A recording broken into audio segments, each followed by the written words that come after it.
Hello, and welcome to our first ever episode of God in Film, the podcast where we dive into the best that cinema has to offer and see if we can find any elements that have parallels with the gospel or any other Bible stories. I'm freelance filmmaker and education writer Giles Gough. And I'm photographer and videographer Phil Coleman. During this period of self-isolation, we'll be trying to stave off the boredom by sticking our film geek hats on to analyse the faith parallels in Peter Jackson's film adaptation of J.R.R. Tolkien's Lord of the Rings trilogy, as suggested by my good friends Sarah Smith, Sean Sankey and Margaret Yule. Thanks for that one, guys. Phil, can you remember how old you were when you first saw Fellowship of the Ring? Right, well, that was back in 2001. And I'm 28. That's the ripe age of 10, Giles.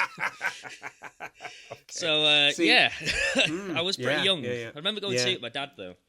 Yeah, see, it's times like this where I'm reminded of the startling age gap between us. I was already at university when I saw Fellowship, and each film had a tendency to come out around Christmas of every year I was at uni. Return of the King tends to be my favourite, as it's the only one where I read the book before seeing the film. I've never read the book, sorry. My dad bought me the movie tie-in version, where it's got the logo from Fellowship of the Ring on it. Right, okay. Still haven't read them. Okay, my grandma bought me the massive Club a Man to Death With version, and it was just too intimidating. My friend Angie sort of gave me the individual editions and I got through it that way. Just before we get into it, I just wanted to explain how we're approaching this particular project. As a Christian, and someone whose life has been dedicated to telling, receiving and analysing stories, I tend to think that a good narrative can echo throughout history, whether you believe in it or not. And you can see these echoes in great works of art, and I tend to think it's more fun if they're unintentional. So we're going to focus on films that aren't explicitly Christian, and we're going to aim for ones that are as well known as possible. Just to be clear, I'm a Christian. Phil, you are... I am an atheist. Without further ado, what do you want to tell us about Lord of the Rings? Lord of the Rings, as we all know, is a film series of 3 epic fantasy adventure films directed by Peter Jackson, based on a novel written by J.R.R. Tolkien. It was produced and distributed by New Line Cinema with the co-production of Wingnut Films. The films feature an ensemble cast, including Elijah Wood, Ian McKellen, Liv Tyler and Viggo Mortensen, just to name just a couple of them. There are quite a few in there.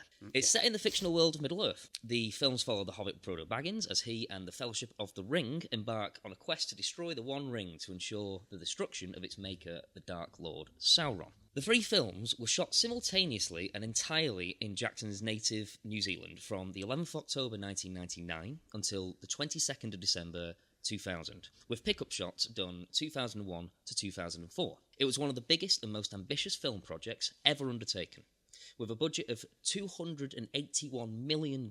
An extended edition of each film was released on home video a year after its theatrical release. It was a major financial success and is among the highest grossing film series of all time, with $3 billion in worldwide receipts. Each film was critically acclaimed and heavily awarded, the series winning 17 out of its 30 Academy Award nominations. Now, that's not bad going. Yes, you're not wrong, and Fellowship kind of got ignored for a lot of stuff. Two Towers got ignored. I have still not forgiven Russell Crowe in A Beautiful Mind for winning the Oscar over Fellowship of the Ring. Because A Beautiful Mind is fine, but the sword fights in it are rubbish. So I don't know why you look at Lord of the Rings and go, no, let's go this way instead, you know? God bless the Academy Award voters. That's one where they got it wrong. And I think somewhere along the line, I think they must have realised that if we don't kind of sort this out, they're just going to mutiny, you know? So they turned up for Return of the King, where they just won everything. You know, they won awards for things they weren't even nominated for. You know, Peter Jackson picked up Best Female Artist and New Album. You know, it was that kind of day. I thought I'd compile a few facts about the production as well. The 2 most renowned Tolkien artists are Alan Lee and John Howe, and so it was important to Peter Jackson to have those 2 on board. Lee was tracked down to a tiny little village in Dartmoor and was FedExed a package of Jackson's Heavenly Creatures from 1994 and a letter outlining his intentions. They monitored the progress of the FedEx package every step of the way, but was somewhat surprised when Lee rang them only 3 hours after delivery to say that he'd love to work for them. Howe, meanwhile, was living in Switzerland, and because someone hadn't really worked out the time differences between Switzerland and New Zealand correctly, he was called at about 2 a.m. by Jackson. He says that his biggest frustration with that phone call was waiting for Jackson to finish his pitch so he could just say yes. Which I think's a wonderful, wonderful thing. Filming of the trilogy pumped about $200 million into the New Zealand economy. The New Zealand government even created a Minister for Lord of the Rings, whose remit was to exploit all the economic opportunities that the movies represented. I remember being on a plane at one point and actually seeing, like, Lord of the Rings characters popping up on planes on in-flight videos, being like, stay safe.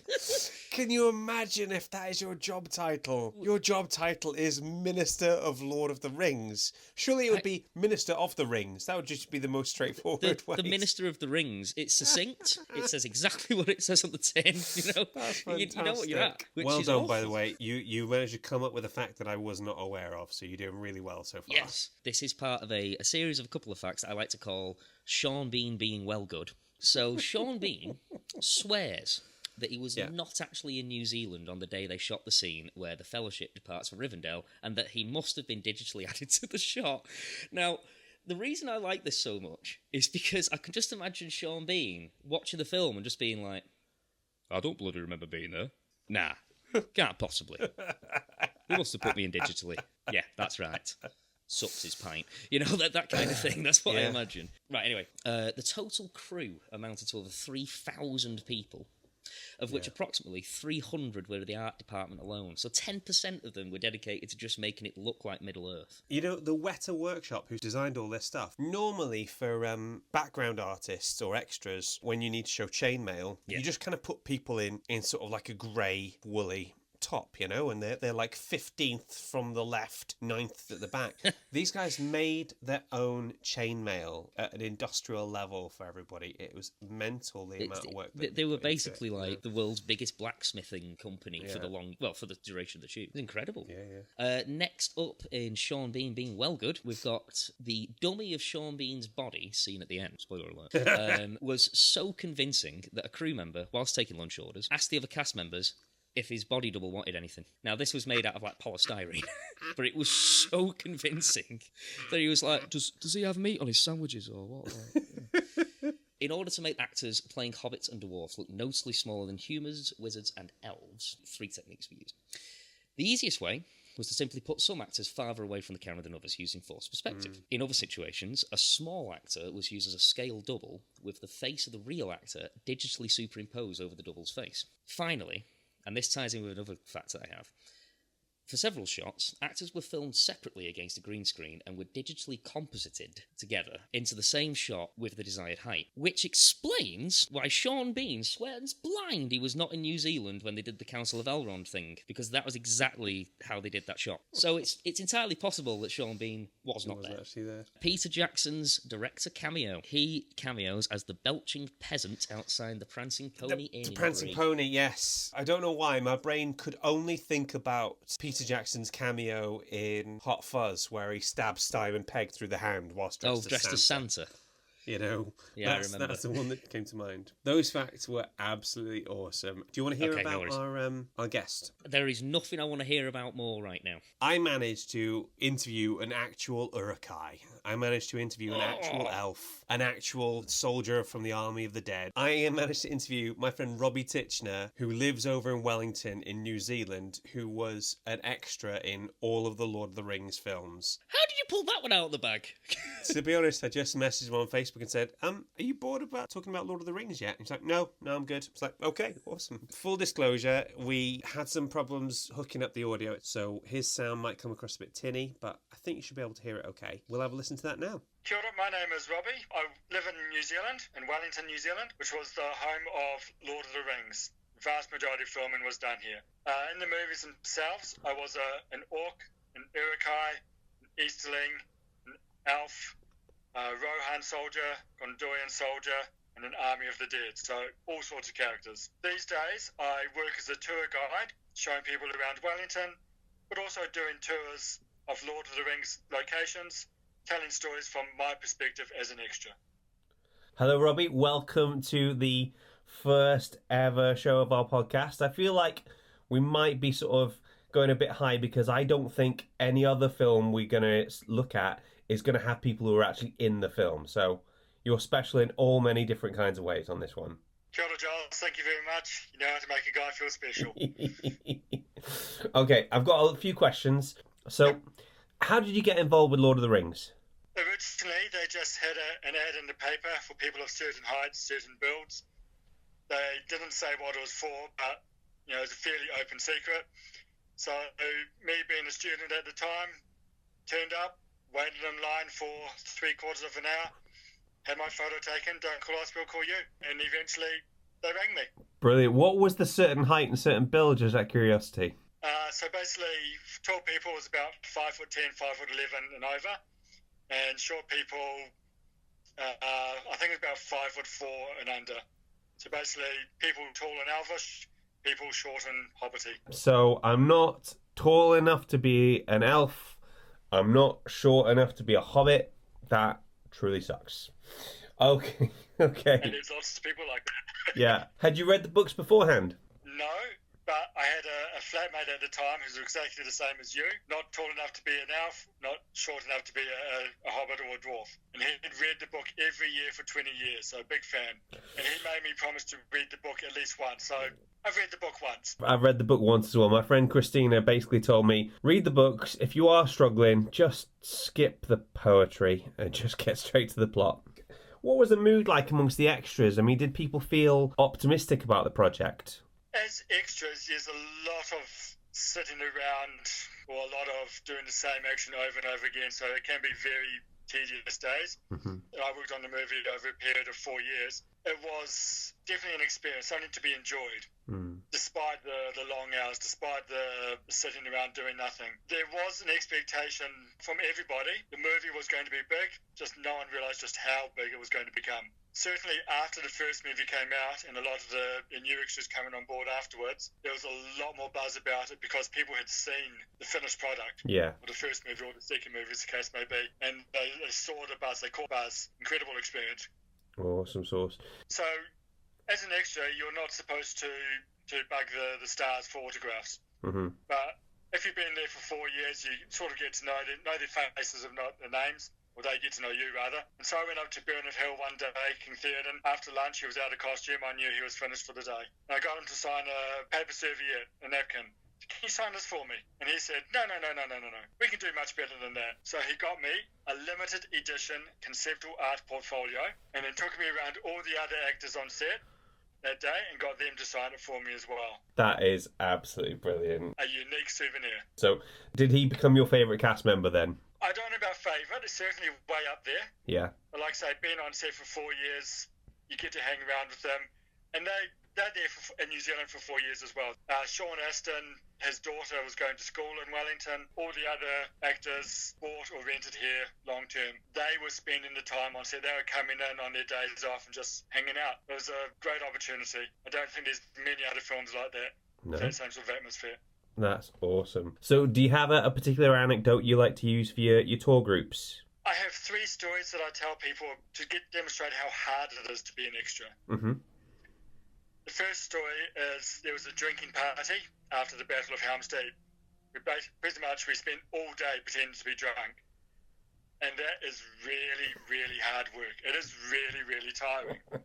It is draining physically and mentally because you're over-exaggerating everything all day. Tires you out. The second example is in the extended version of Two Towers, right at the beginning, they're looking for Theoden's son's body in the river. We spent all day lying in the river in the middle of winter while it was raining. Now, real rain's not big enough or predictable enough, so instead you have a rain tower as well. Yeah. So you're lying there, you're shivering like anything, Yeah. even though you've got hot water bottles stuffed in everywhere they can go. And then when they call action, you have to lie as dead and as still as possible. The rain has to be cold so you can't have the steam coming off it and everything like that, yeah? Exactly. Yeah. And like I say, so they had to make sure it rained on cue. Yeah. The third really difficult day, I spent all day with Miranda Otto, who plays Eowyn in the movies. I spent all day with her lying on top of me. That was a dreadful day. Yeah. Terrible day. Like, you say that, but I don't know. I'm not sure if I believe you, you know? That is... Well, I was dead, so I didn't really enjoy it. That's fantastic. 20 years later, I'm still having nightmares. Would you have done anything differently? I don't think you would have, would you? just being more available, I think, taking more opportunities beyond set. I mean, that's a small thing, but it's a big thing as well, if that makes sense.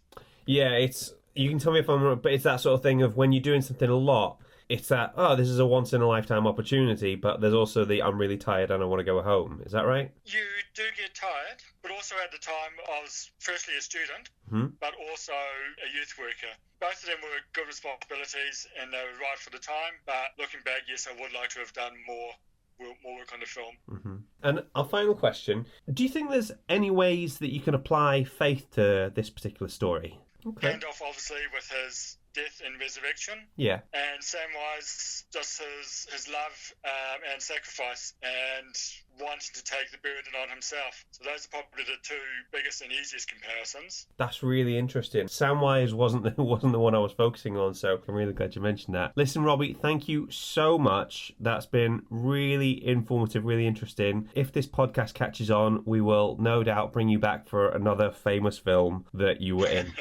Okay, excellent. All right, thanks. Bye. Bye. Yeah, so that was Robbie. What a fascinating man. Him saying about Miranda Otto.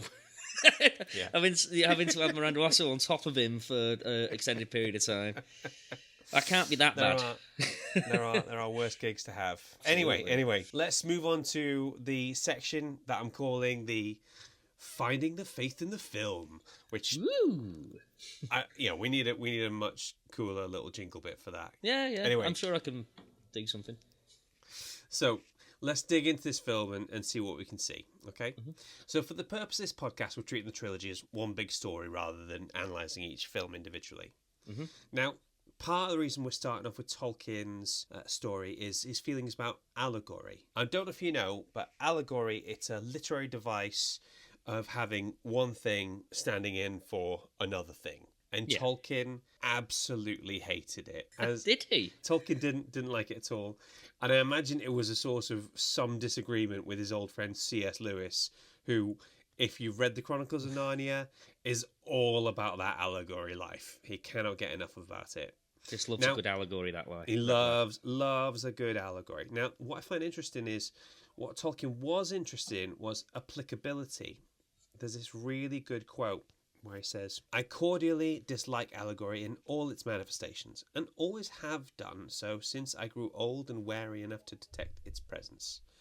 I much prefer history, true or feigned, with its various applicability to the thought and experiences of readers.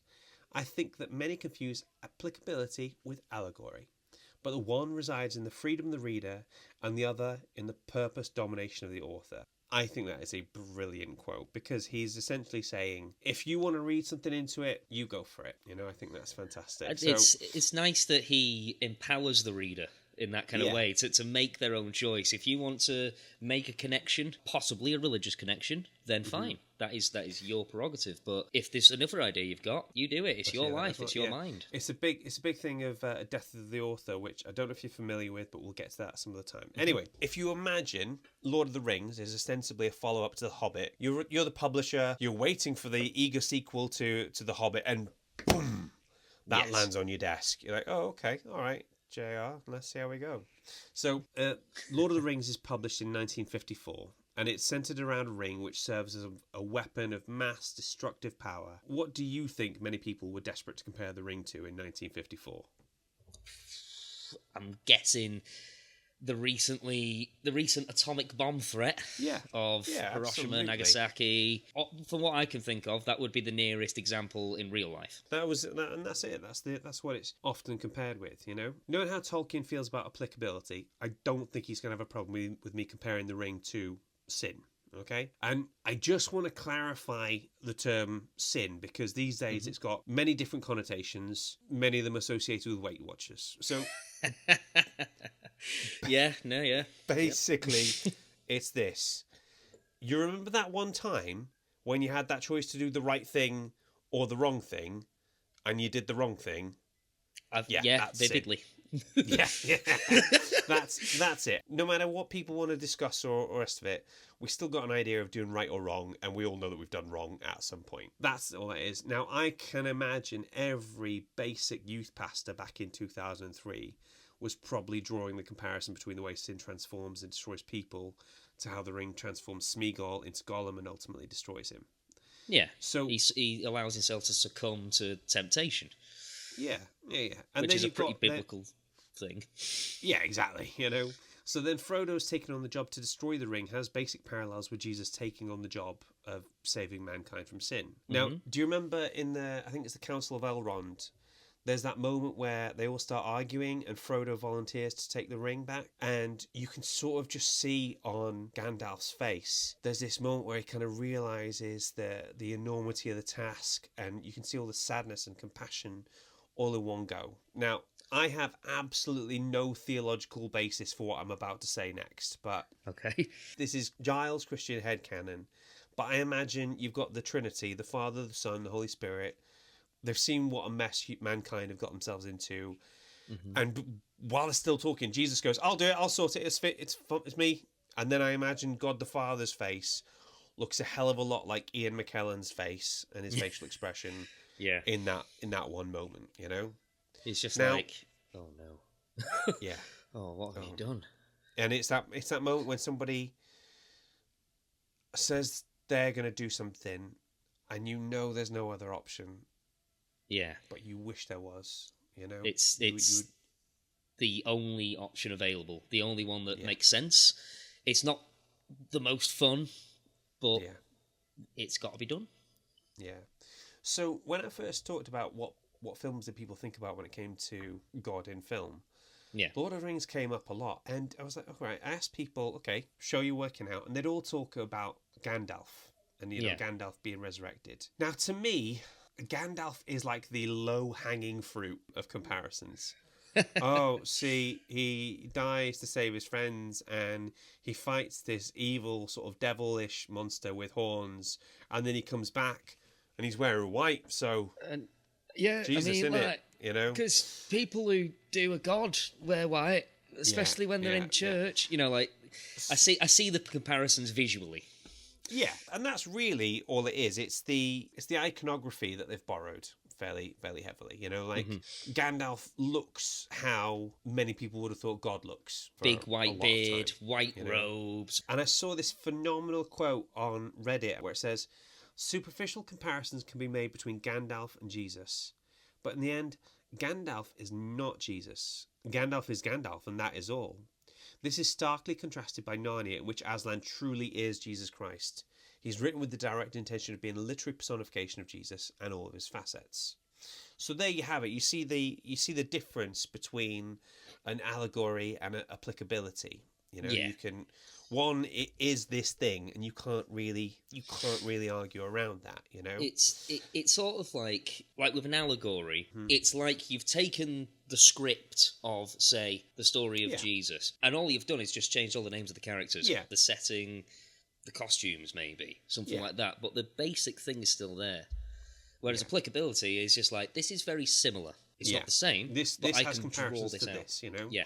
And the thing we're going to come across in this sort of series of looking at films is that every metaphor breaks down sooner or later. There's going to be some point where you go, oh yeah, but that doesn't quite work. And the point will be, yeah, obviously. Every metaphor breaks down sooner or later because it's a metaphor, I tend to think of Gandalf as like Tolkien's own brand Merlin. He has all the sort of things that Merlin has, but he doesn't have any of the problematic connections or any of the kind of... If you imagine Merlin is like a character who rolls through history and he's like picking up different associations with him as he goes. Gandalf is Tolkien's own Merlin, who he can do what he wants to do with. The last thing I wanted to talk about, I've got a quick question for you.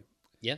What do you think are the only man-made things in heaven? That's a question that I've never been asked before, and I'm not entirely sure how to answer. I figured there was a very good chance of that. Spoiler alert, it's not Jamaican ginger cake, because God has clearly made Jamaican ginger cake, and I think we can all agree on that point. I mean, I would also argue it was probably something along the lines of, those little gold bars that you get by McVitie's? I don't know what it is, but that Caramac chocolate. My goodness, that's come from somewhere else. That's not fair. That is totally fair. Do you give up?